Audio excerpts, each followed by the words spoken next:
I'm a student here at Indiana University studying environmental management and a minor in sustainability with SPIA and the College of Arts and Sciences.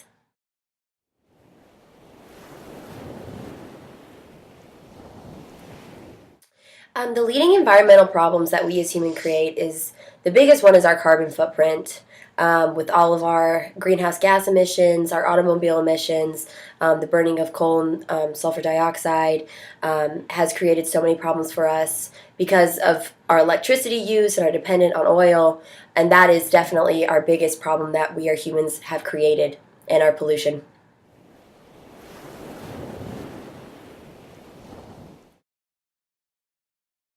Every day, you should always try to live a more sustainable lifestyle because we are coming to the point where it is very, very important for our existence. And since we've created all these problems, everybody needs to try and put in an effort to reverse what we have done to this planet. To lead a more sustainable lifestyle, you want to cut down on the emissions from your automobile. If you can walk, I would definitely walk. If it's not necessary, turning off any electricity you're not using, conserving as much water and as much resources that we have so that our future generations are able to have the resources that we have today. And everybody needs to cooperate in this because it's not just a one-man deal.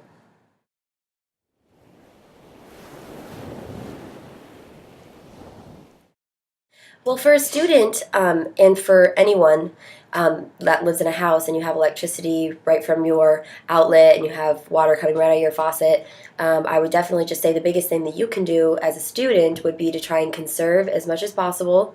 If you're not in a room, turn off any lights, plug out any of your outlets out of the wall because it's still generating electricity even though you might not be using it. And when you're showering, maybe take a shorter shower. And always try and make sure that you're recycling. Anywhere you go on campus, there's recycling bins everywhere. You cannot run into a place where they don't have one. So that's a really big thing that can conserve our waste that we have. So I would definitely just recycle and do all those other things that I just talked about.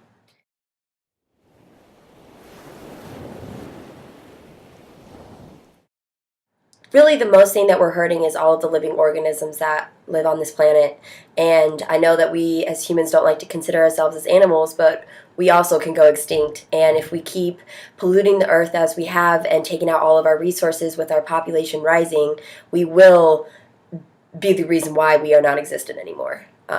So not having eco-friendly initiatives anymore is just draining out our resources and it's killing our planet, and we need this planet to survive. So it's very important that we as humans are taking the more renewable way or the more conservative way, because now that we have such a large population, we have to be able to sustain that life, and that's a lot harder than it was 70 years ago. So being eco-friendly is a major part of life right now.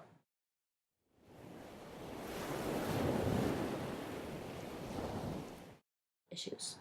My first project would be to work on our air quality and our water quality because it has changed so much since our industrial revolution and since our carbon emissions and the pollution that we discharge, all the metals, all the toxic metals that we put into our water to get rid of our pollution so we don't have to see it, and we have to get rid of it some way, and so there has to be steps to take to get rid of that, and it's not always the eco-friendliest way.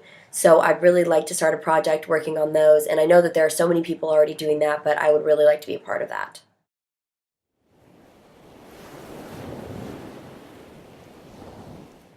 Technology plays a huge part in being an eco-friendly initiative because now we have the resources that we can have our population and we can keep our resources there for use and not draining them out completely.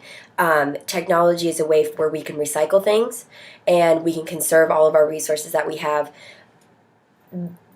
There is the technology there to deter global climate change, deter pollution emissions that we have. We have that technology. It's very expensive, and it's kind of hard to get people on board with it because it's going to cost a lot of money in the beginning. But once you cut down on the waste that you're having, it'll save billions of dollars over time for, I'm talking big corporations and the electricity industry and all that.